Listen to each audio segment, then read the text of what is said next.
I'm Ashley Kyle. And I'm Bob Spicer. And this is your Lake of the Ozarks news update brought to you by Lake TV and LakeExpo.com and sponsored by Old Kinderhook. Today we're going to be talking about the lingering Larry Don, new catfish rules, fire danger, a statewide photo contest, and much more. But first, here's a message from our sponsor, Old Kinderhook. Old Kinderhook at Lake of the Ozarks has everything for your getaway in one convenient location, featuring a Tom Weiskopf designed golf course. The trophy room offers a unique dining experience with an amazing view serving breakfast, lunch, and casual dining. Old Kinderhook is your perfect stay and play destination, offering nightly and weekly accommodations, marina facilities, a luxurious spa, and an event space to host a variety of different occasions. Discover your place at the lake. Call for 2014 rates and information, or visit us online. One of the lake's most historic boats is still on thin ice. The Captain Larry Don sank last month, and since then, the stern has been resting on the bottom of the lake. Plans to renovate the boat appeared ready to change after the incident, with the owner of the Larry Don reportedly wanting to scrap the vessel. But one man is trying to raise funds to raise the Larry Don. John Allies is the owner of High Performance Marine, and he says he was the last person ever to work on the boat. Allies is assembling a nonprofit charitable foundation to save the Larry Don. He is also seeking historical status for the boat from Miller County. The ultimate fate of the boat is uncertain, but for now, the Larry Don looks like it's stuck in the mud, not headed to the scrapyard. New regulations are in effect for catfish anglers at Lake of the Ozarks and Truman Lake. Any blue catfish between 26 and 34 inches caught in those lakes or their tributaries must now be returned to the water immediately and unharmed. That protected slot allows catfish that are growing fast to reach their potential size, according to the Missouri Department of Conservation. This will protect about 15% of the blue catfish population and will ultimately make for better fishing, the department says. Here's the good news. The daily limit for blue cats has been doubled. Anglers can now take 10 of the fish in a day, and only 2 of them may be longer than 34 inches.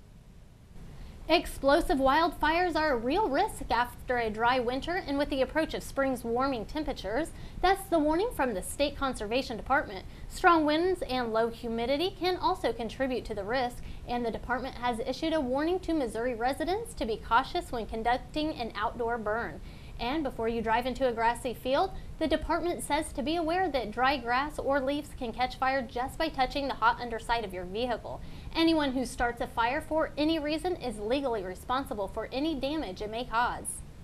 A 6-hour standoff last weekend ended with a woman hospitalized and a man behind bars, according to the Miller County Sheriff's Department. A woman called 911, said she had been kidnapped and assaulted, taken to a house near Eugene, Missouri. She'd reportedly escaped from the home and was soon taken to a hospital in Jefferson City for treatment. Officers then surrounded the house, but the suspect, Scott Peoples, refused to come out. 6 hours later, Peoples finally surrendered and was taken to the Miller County Jail. No injuries reported in the standoff. Public Beach Number 2 has been notorious in the last few years for being closed during parts of the lake's busy season. E. coli bacteria was the reason for the closures, but State Representative Rocky Miller says the sources of that E. coli have been addressed. A new report by the U.S. Geological Survey points to 3 sources of the bacteria. The first is geese, and Miller says the Parks Department has convinced the birds to move to other beaches. A nearby septic system has also been pumped out and placed on the city sewer, and Miller says crews are now taking better care of the beach to help prevent E. coli sources from being buried in the sand. At its worst, PB2 was closed for 39% of the tourist season in 2011. With a new law restricting closures and the E. coli sources gone, vacationers can be sure of a day at the beach when they come to the lake. This winter's ice continued to cause trouble last week when a Sunrise Beach fire truck slid down a driveway and crashed into a retaining wall. The truck was reportedly using chains, but they weren't enough to keep it from losing its grip after the weekend storm. The district says the crash wasn't too bad, though. The truck was unharmed and the retaining wall had minor damage. No one was injured in the incident, and the resident of the home who had been experiencing a medical emergency was taken to the hospital by ambulance. He was in stable condition. Can you make Missouri look good through a lens? If so, the Department of Natural Resources wants your best shot. In celebration of its 40th anniversary, the DNR began a photo contest this month, with winning shots being featured in the department's Winter 2015 magazine and on its website. The 3 contest categories are natural resources, special places, and people in the environment. Check out the department's website for more details. The deadline to enter a photo is August 1st, so grab the camera and get snapping.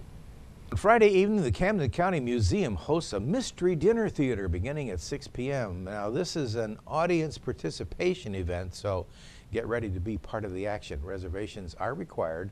Admission is $15 per person.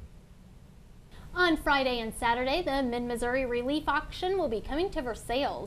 This is the 16th year for the event, sponsored by the Mennonite Central Committee. It starts at 5:30 on Friday evening at the Missouri Tri-County Auction and Convention Center. There will be food, games for the kids, and of course, lots of items on the auction block. All the proceeds benefit the MCC's disaster, drought, and disease relief efforts around the world. Visit mcc.org for more information. Next Monday is St. Patty's Day, and the lake is kicking off the holiday this weekend with 3 annual events by water, by land, and by bus. The 23rd annual parade on the water launches from Ozark Barbecue at 10:30 a.m. on Saturday after a breakfast buffet that begins at 8. The parade will finish up with a party at Captain Ron's beginning at 4 p.m.